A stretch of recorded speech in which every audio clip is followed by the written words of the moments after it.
আমাদের লোকরা ধাওয়া দিচ্ছে, তাদের সেনাবাহিনীতে মধ্যে এসে পড়ছে। তারা আসার পরেও তার সেনাবাহিনীতে জিজ্ঞাসা করতে পারে তারা হামলা অব্যাহত রেখে গেছে। এই দেশে বর্তমানে কি স্বাধীন, আমরা কি স্বাধীনতা কোথায় পেলাম? আমরা 5 আগস্টের পর নাকি দেশ স্বাধীন হয়েছে। কোথায় স্বাধীন হয়েছে? এটা স্বাধীন একটা লাইসেন্সকৃত দল, আমাদের কিন্তু এখনো নিষিদ্ধ করা হয়নি।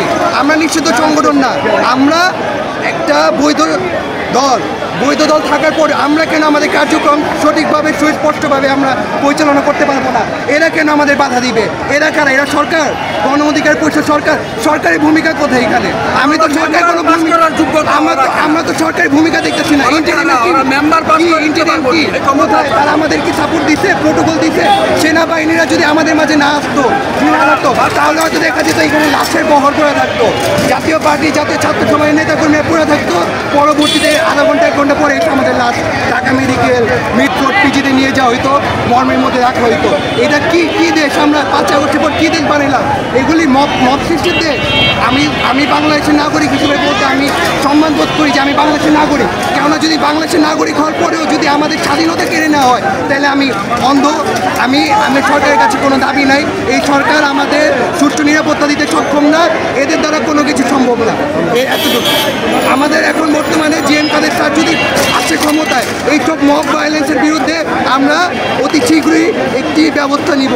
অতএব জিএম কাদের স্যার আমাদের সাথে আছেন, তিনি জাতীয় পার্টির চেয়ারম্যান আছেন, ছিলেন, থাকবেন, ভবিষ্যতেও থাকবেন। জাতীয় পার্টিকে কেউ কখনো মুছে ফেলতে পারবে না। জাতীয় পার্টি ছিল, আছে, থাকবে ইনশাআল্লাহ। জাতীয় পার্টি জিন্দাবাদ, জিএম কাদের জিন্দাবাদ, জাতীয় ছাত্র সমাজ জিন্দাবাদ। গণ অধিকার পরিষদ গতকাল রাতের বেলায় একটা প্রেস রিলিজ দিয়েছে, যেটার মধ্যে তারা বলেছে জাতীয় পার্টি সহ আরও বিভিন্ন ফ্যাসিবাদ বিরোধী দলের বিরুদ্ধে তারা মাঠে নামবে। জাতীয় পার্টি কি ফ্যাসিস্ট কি করছে? 2018 সালের ইলেকশনে কি বিএনপি যায়নি? তাহলে বিএনপি কেন ফ্যাসিস্ট না? 2020 সালের সিটি কর্পোরেশন ইলেকশনে কি যায়নি? বিএনপি যায়নি? বিভিন্ন জেলা উপজেলা নির্বাচনে কি বিএনপি যায়নি? তা তো গিয়েছে। তাহলে ফ্যাসিবাদের দোষর কেন জাতীয় পার্টি? কেন বিএনপি না? কেন অন্যান্য দল নাই? বিএনপির বিরুদ্ধে যায় তারা এটা করুন, কেন বিএনপির বিরুদ্ধে যেতে পারতেছে না? কেন জাতীয় পার্টি? জাতীয় পার্টি সরকার গঠন করবে দেখে এই ভয়, জাতীয় পার্টি বিরোধী দল হবে দেখে এই ভয়। এই ভয় পেয়ে লাভ নাই।